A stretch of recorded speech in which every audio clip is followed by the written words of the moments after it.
அனைவருக்கும் வணக்கம். நான் விஜயன். இந்த வீடியோவில் ஒரு முக்கியமான அப்டேட் நிறைய பேர் பார்த்தீங்கன்னா தொடர்ந்து கேட்கும்போதும் தொடர்ந்து கமெண்ட் பண்ணும்போதும் பார்த்தீங்க அப்படின்னா, சார் இன்னும் புக்ஸ் இல்லை சார், மெட்டீரியல் இல்லை சார், இன்னும் என்ன சிலபஸ்ன்னு தெரில சார், இங்கிலீஷ் இருக்கா அப்படிங்கிறதெல்லாம் நிறைய விஷயங்கள் கேட்டுட்ருக்கீங்க. அண்ட் தெரிந்த நிறைய பேர் படிக்க ஆரம்பிச்சிட்டிங்க. அது ஒரு பக்கம் இருக்கட்டும். பட் நம்ம ஏற்கனவே நிறைய வீடியோவில் சொல்லியிருக்கிற மாதிரி படிக்க ஆரம்பிக்கிறீங்க அப்படின்னா ஃபஸ்ட்டு உங்களுக்கு ப்ராப்பரான எக்ஸாம் என்ன அப்படிங்கிறத பற்றின முழு விவரங்கள் தெரிஞ்சிருக்கணும்.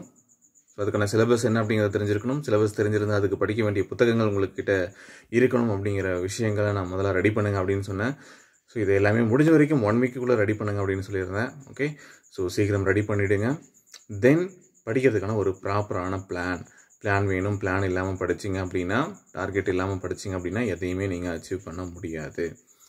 லேட் ஆகும், அவ்வளோ விஷயம். இன்றைக்கி நான் ஒரு 5 கிலோமீட்டர்ஸ் நடக்கிறேன் அப்படிங்கிறது என்னோடய டெய்லி டார்கெட்டாக இருக்குது அப்படின்னா, நான் ஒரு 3 கிலோமீட்டர்ஸ் நடந்திருக்கேன் அப்படிங்கிறத என்னால் செக் பண்ண முடியும். செக் பண்ணிகிட்டே இருந்தேன் அப்படின்னா இன்னும் 2 கிலோமீட்டர் தான் நடக்கணும் அப்படிங்கிறத பார்த்துட்டு, ஸோ அதுக்கான முயற்சிகள் எப்படியாச்சும் நீங்கள் அந்த 2 கிலோமீட்டரையும் முடிச்சிடலாம் அப்படிங்கிற என்னோடய டார்கெட்டை அச்சீவ் பண்ணணும் அப்படின்னா எனக்கு திருப்தியாக இருக்கும். ஸோ நான் நினச்ச மாதிரி என்னுடைய டார்கெட்டையும் நான் அச்சீவ் பண்ணிடுவேன்.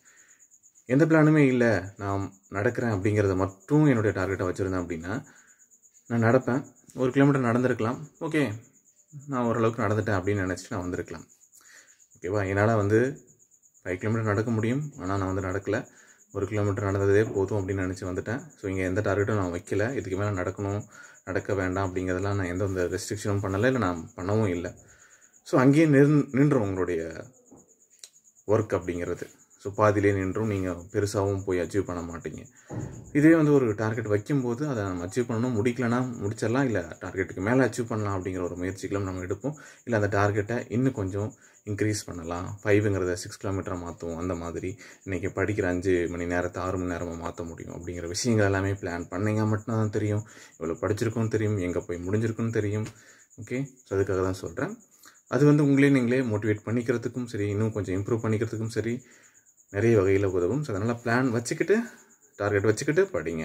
ஓகேவா, அது இல்லாமல் படிக்க வேண்டாம். ஓகே, சீக்கிரமாக அப்போ தான் படிக்கிறதுக்கு முடியும். அண்ட் ஒரே ஒரு சோர்ஸை ரெஃபர் பண்ணி படிக்க ஆரம்பிங்க. நிறைய சோர்ஸஸ் இப்போ ரெஃபர் பண்ணுறதை அவாய்ட் பண்ணுங்க அப்படிங்கிறத இதுக்கு முன்னாடி வீடியோஸில் சொல்லியிருந்தேன்.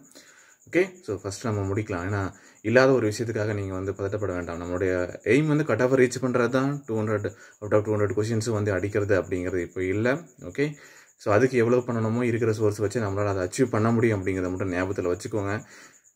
அந்த 1 mark 2 mark out of sources இருக்குது, வெளியிலேருந்து வருது அப்படிங்கிறதுக்காக அதை தேடி நம்ம நேரத்தை வீணடிக்க இந்த டைமில் நீங்கள் முயற்சி பண்ண வேண்டாம். புதுசாக படிக்கிறவங்க நான் திரும்ப சொல்கிறது தான். ஓகே, அண்ட் இரண்டாவது விஷயம் பார்த்தீங்க அப்படின்னா மோட்டிவேஷன். சார் இன்னுமே மோட்டிவேஷன் வேணும் அப்படின்னு நினச்சிட்டு இருந்தீங்க அப்படின்னா யாரும் உங்களை மோட்டிவேட் பண்ணிட்டே தான் இருக்கணும். கடைசி வரைக்கும் நீங்கள் படிக்க மாட்டீங்க. அந்த மோட்டிவேஷன் உங்களுக்குள்ளே இருந்து வரணும். எக்ஸாம்ஸ்க்கு வரதுக்கு முன்னாடி பார்த்தீங்க அப்படின்னா எக்ஸாம்ஸ் வரல சார், படிங்க, தொடர்ந்து ஏதாவது ஒன்று உங்களை படிக்க வைக்கலாம், அதிலே இருக்க வைக்கணும் அப்படிங்கிற ஒரு தாட் இருந்திருக்கும். நிறைய மோட்டிவேஷன் கொடுத்துருப்பாங்க, நிறைய விஷயங்கள் பார்த்துருப்பீங்க. நீங்களும் இன்னும் அதையே எக்ஸ்பெக்ட் பண்ணிகிட்டு இருக்க வேண்டாம். உங்களுக்குள்ளே அந்த மோட்டிவேஷன் வந்தாகணும். எக்ஸாம் நோட்டிஃபிகேஷன் எப்போ வரப்போகுது அப்படின்னு தெரிஞ்சாச்சு, எக்ஸாம் வரப்போகிறது அப்படிங்கிறது தெரிஞ்சாச்சு. இதுக்கப்புறம் உங்களுக்குள்ளேயே அந்த மோட்டிவேஷன் இருந்தால் மட்டும்தான் கடைசி வரைக்கும் உங்களால் பயணிக்க முடியும். இன்னொருத்தர் கைட் பண்ணாங்க அப்படின்னா நல்லா தான் இருக்கும். ஸோ அப்படி ஒரு கைடன்ஸ் கொடுக்குறவங்க, மோட்டிவேட் பண்ணுறவங்க இருந்தாங்கன்னா பக்கத்துலேயே வச்சுக்கோங்க. அதுவும் நல்லது தான். உங்களுக்கு எப்படிலாம் உங்களுடைய செல்ஃப் மோட்டிவேஷன் குறையுதோ அப்போ அவங்க உங்களை மோட்டிவேட் பண்ணுவாங்க, அவங்க உங்களை வழி நடத்துவாங்க. நீங்கள் பண்ணலைனாலும் உங்களை பண்ண வைப்பாங்க அப்படிங்கிற விஷயம் இருக்குது. பட் செல்ஃப் மோட்டிவேஷன் இருந்தால் எதுவுமே தேவையில்லை, நம்மளால் முடியும் அப்படிங்கிற ஒரு விஷயம் இருந்தது அப்படின்னா கண்டிப்பாக நீங்கள் அச்சீவ் பண்ணுவீங்க. அதுக்கான உழைப்பை போடுவீங்க. அதுதான் விஷயம். ஸோ இனிமேல் மோட்டிவேஷனை எக்ஸ்பெக்ட் பண்ணிகிட்டு இருக்காமல் உங்களுக்கான உழைப்பை நீங்கள் கொடுங்க. பாசிட்டிவ் நெகட்டிவ் எதுவுமே பார்த்தீங்க அப்படின்னா இப்போ உங்களுக்கு தேவையில்லை. படிக்க ஆரம்பிங்க.